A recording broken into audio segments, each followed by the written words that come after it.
喺金融圈咧有一個聽1000次你都會笑嘅笑話，就係咩呢？個故事場景就係有一個大學嘅經濟教授，一個就係金融圈嘅老手炒家，日日做投資嘅。佢哋兩個一齊行公園啦，咁啊突然間見到地下有張100蚊美金，咁然之後呢，個經濟學家呢，嗰個教授呢，就直行直過，就望都冇望，跟住嗰個老炒家咧就問佢：咦，阿教授點解見到100蚊你完全唔理嘅？喂，錢嚟嘅喎，點解唔執咗佢啊？跟住個教授就答佢：喂，假㗎啦，肯定係呢張錢。如果係真嘅，一早有人執咗啦，點會輪到我哋啊？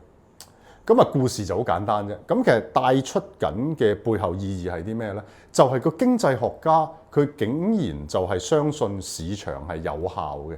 咩為之市場有效啊？就係所有資料已經反映咗喺股價或者喺個真實層面嘅資訊網入邊，所以其實你係唔會得到一啲你唔應該有嘅私人資訊，或者我哋叫 insider information。咁矛盾就出現啦。如果呢個世界係全部都有效嘅，冇 insider information， 即係內幕資料或者內幕消息嘅，或者一啲時間差嘅，咁巴菲特其實點賺錢呢？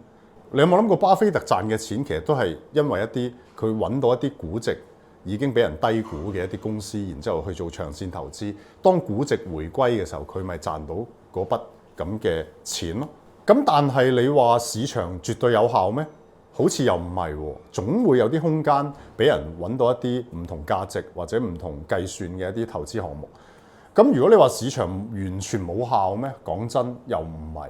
如果市場完全冇效，即係話個股價、股票啊，所有資產嘅價值係完全反映唔到真實價值嘅，咁啊未至於啊。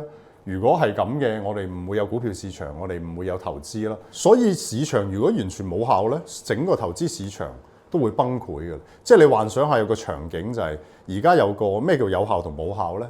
啊，有個超市而家賣緊啲水嚇5蚊一樽咁樣啊。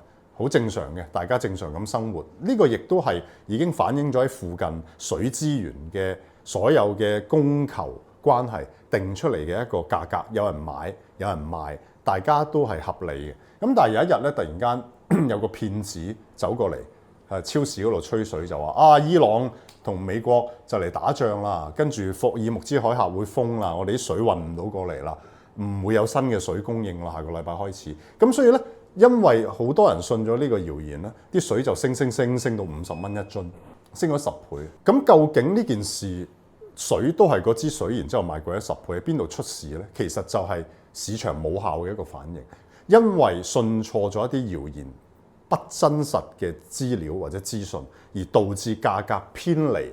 咁所以我哋可以有一個好經典嘅場景就係咧，有人講緊股票市場或者估值。其實係咩呢？就好似係我自己拖住隻狗去公園行街咁樣啊！我就係嗰個價值。其實大家計出嚟或者知道我大概嘅步伐，我係咁樣行路嘅。然之後個價值就係我。然之後隻狗係咩呢？隻狗就係股價，即係股票價格或者資產價格。因為隻狗會無端端有時我條繩掹住佢行到好遠，即係叫做高估值咯。可能有時我行緊隻狗又向後，見到啲嘢又向後拉。咁其實你會發現資產嘅價格係會變化嘅，係會冇邏輯嘅。咁但係你要知道一樣嘢就係真正嘅價值就係我呢個人行緊呢條路或者呢一條咁嘅路線，其實係可預測嘅。咁所以投資界入邊最難做嘅地方就係第一，你要做好資產估值或者我哋叫估值呢一個咁嘅概念。當你有呢個概念嘅時候，你就會知道嗰陣時隻狗究竟係行緊後邊定行咗前邊。行後邊嘅時候，巴菲特咪入貨咯；行咗前邊嘅時候，佢咪沽貨咯。或者最後你可以將呢個咁嘅比喻理解為咧，隻狗仔就係一個情緒或者市場情緒嘅反應，個人就係一個真實估值嘅變化嚇，佢嗰條行嘅路線。所以其實如果喺投資界我哋要無往而不利咧，咁你兩樣嘢都要識學。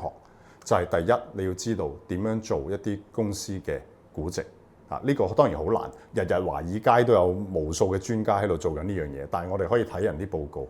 第二樣嘢就係我哋要了解市場嘅情緒，唔係估值高嘅嘢佢一定會升嘅，可能隻狗仔啱啱向咗後邊行，市場情緒都會反映資產價格。咁所以希望你哋學到嘢。